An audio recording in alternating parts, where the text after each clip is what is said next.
उड़ीसा को एक गतिशील विनिर्माण केंद्र में परिवर्तित करने के लिए मेरी सरकार मेक इन उड़ीसा पहल के माध्यम से ऑटोमोबाइल, ईवी, सेमीकंडक्टर और आईटीईएस उद्योगों पर ध्यान केंद्रित करेगी। इस पहल का लक्ष्य 2029 तक 3.5 लाख से अधिक नौकरियां सृजित करना है, जिससे राज्य में आर्थिक विकास और रोजगार को बढ़ावा मिलेगा। मेरी सरकार अनुसूचित जनजाति के युवाओं के बीच उद्यमशीलता की पहल को बढ़ावा देगी।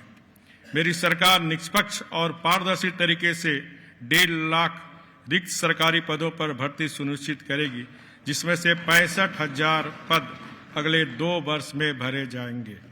रिक्त पदों में अनुसूचित जाति, अनुसूचित जनजाति, सामाजिक और आर्थिक रूप से पिछड़े वर्ग, दिव्यांगजन, खिलाड़ियों और भूतपूर्व सैनिकों को प्राथमिकता दी जाएगी।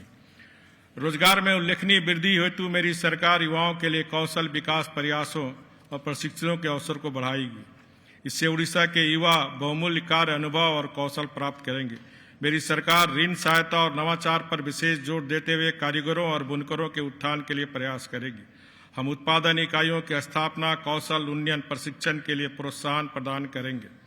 पारंपरिक कारीगरों को कुशल बनाने और पारंपरिक शिल्प को आकर्षक आजीविका में बदलने के लिए एनआईडी और निफ्ट जैसी डिजाइन कौशल संस्थानों के साथ सहयोग करके डिजाइन इंटरवेंशन की सुविधा प्रदान करेंगे।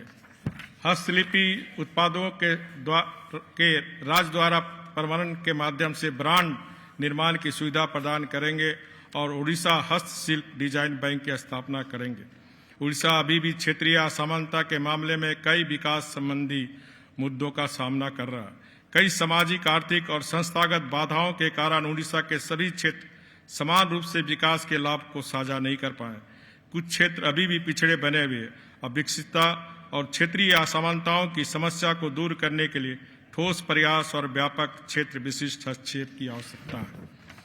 भारत की कुल जनजातीय आबादी का लगभग 9% हिस्सा उड़ीसा में है और जनजातीय आबादी के मामले में सभी राज्यों में तीसरे स्थान पर है। इसके अलावा राज्य में कुल आबादी का लगभग 22.85% भाग अनुसूचित जनजातियां हैं। इस दृष्टि से उनके अधिकारों की रक्षा करना और उनकी प्रगति सुनिश्चित करना अनिवार्य है। मेरी सरकार आदिवासी छात्रों को स्कूल ले जाने के लिए प्रोत्साहित करने और स्कूल छोड़ने की दर को कम करने के लिए वित्तीय प्रोत्साहन प्रदान करेगी। शैक्षणिक बुनियादी ढांचे को बढ़ाने के लिए मेरी सरकार एकलव्य मॉडल आवासीय विद्यालयों की तर्ज पर चिन्हित किए गए आश्रम विद्यालयों का जीर्णोद्धार करेगी। इसमें व्यापक बुनियादी ढांचे का उन्नयन, बेहतर खाद्य गुणवत्ता, डिजिटल प्रशासन, सुरक्षा और स्कूल प्रशासन के लिए मूल निकाय का गठन शामिल होगा। मेरी सरकार राज्य विश्वविद्यालयों में भाषा प्रयोगशाला स्थापित करके आदिवासी भाषाओं को संरक्षित करने का भी कार्य करेगी। शैक्षणिक संसाधनों एवं पुस्तकालयों तक आदिवासी छात्रों की पहुंच बढ़ाने के लिए लाइब्रेरी ऑन व्हील्स की शुरुआत की जाएगी।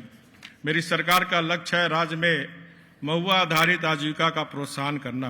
मेरी सरकार वन और बागवानी उत्पादों के संग्रह और वितरण को सुविधाजनक बनाने के लिए आदिवासी पंचायतों में हाटों को भी उन्नत करेगी।